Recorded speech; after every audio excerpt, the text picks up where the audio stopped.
Ok, no próximo exercício 3, vamos ver aqui, usando a função count.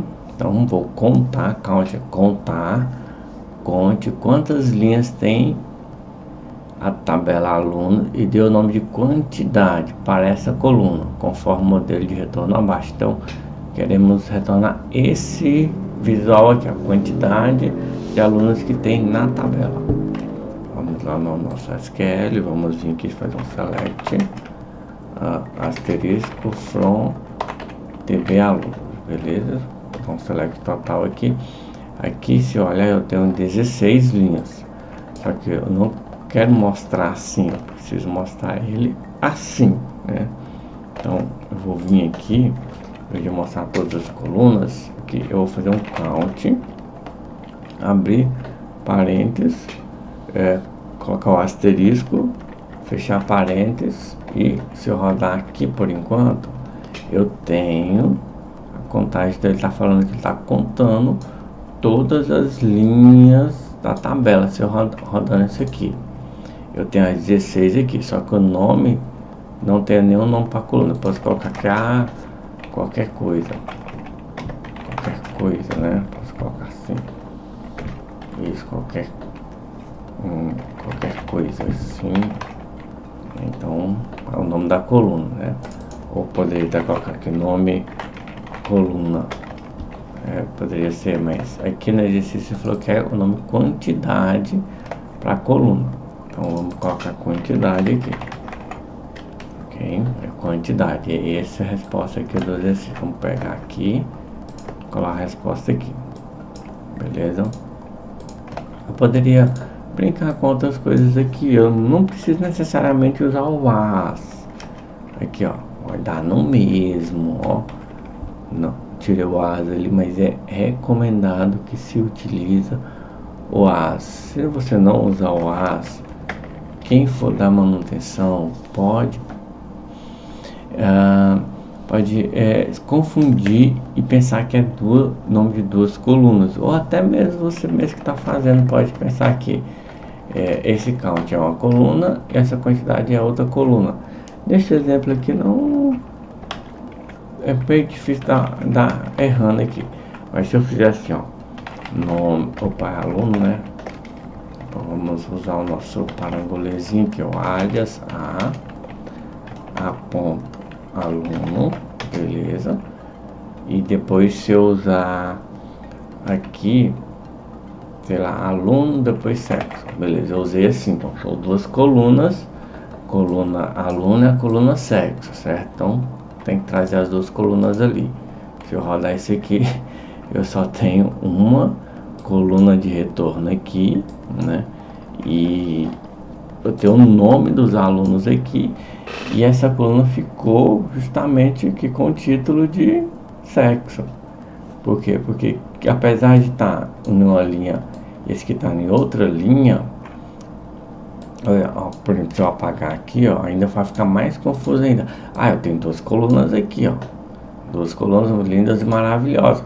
Eu rodar esse aqui, só mostra uma coluna e com o título sexo, não tem nada a ver o conteúdo com o título sexo aqui. Eu poderia vir aqui e colocar aqui, ó, tem duas colunas, da tabela aluno.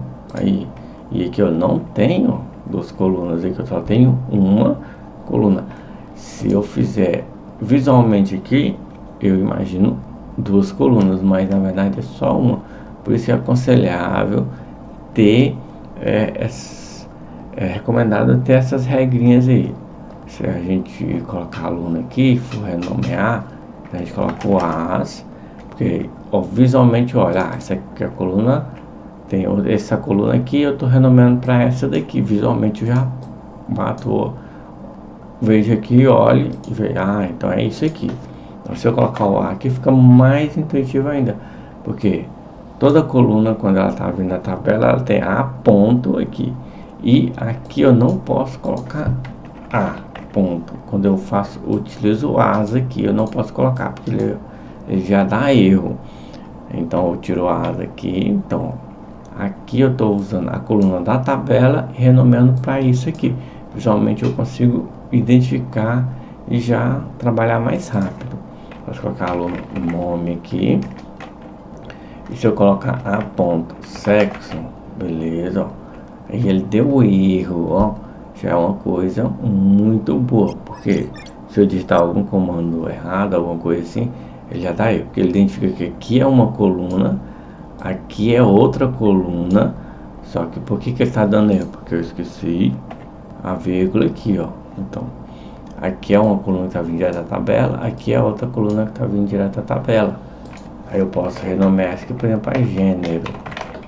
Gênero assim, ó. Eu tenho duas colunas, eu gosto de colocar sempre alinhadinho assim, ó. Aqui o select, as colunas e a tabela aqui. Então assim, visualmente fica muito mais fácil dar manutenção no código. E sempre pegue códigos que muito complicados, se demora muito tempo para dar manutenção quando tem vários select um dentro do outro e nem tem essas referências aqui com várias tabelas, fica muito complicado dar manutenção. Peguei códigos com 7, 8 select um dentro do outro assim, e como é que você vai procurar identificar? Você tem que destrinchar bastante o código assim, até sair do outro lado é demorado. Então procure montar nesse padrão, nesse formato, que vai dar tudo bem, vai ser ótimo para você trabalhar mesmo. Porque, assim, na maioria das vezes, você criou um código, criou as regras ali, quem vai dar manutenção geralmente é você mesmo, o seu colega de trabalho. Ou se você chega na empresa, se você encontrar uns códigos bonitinhos, digitado bem legalzinho, com indentação, com referência, assim é muito bom para dar manutenção, beleza? Se você digitar, você mesmo vai se agradecer e vai agradecer a outra pessoa. Nossa, que código bonito de ler. Vai dar até um certo prazer em ler o código bem escrito, bem detalhado, assim, bem formatado também, beleza? Então ajuda você, ajuda o seu colega, ajuda a empresa, ajuda todo mundo. Todo mundo ganha tempo fazendo dessa forma, beleza? Então essa é que o exercício a gente respondeu e a gente viu mais algumas coisinhas aqui relacionadas ao alias aqui. Eu posso fazer o alias tanto para coluna quanto para tabela, beleza? Então aí temos aí o nosso exercício respondido já. Então até o próximo vídeo, galera, beleza?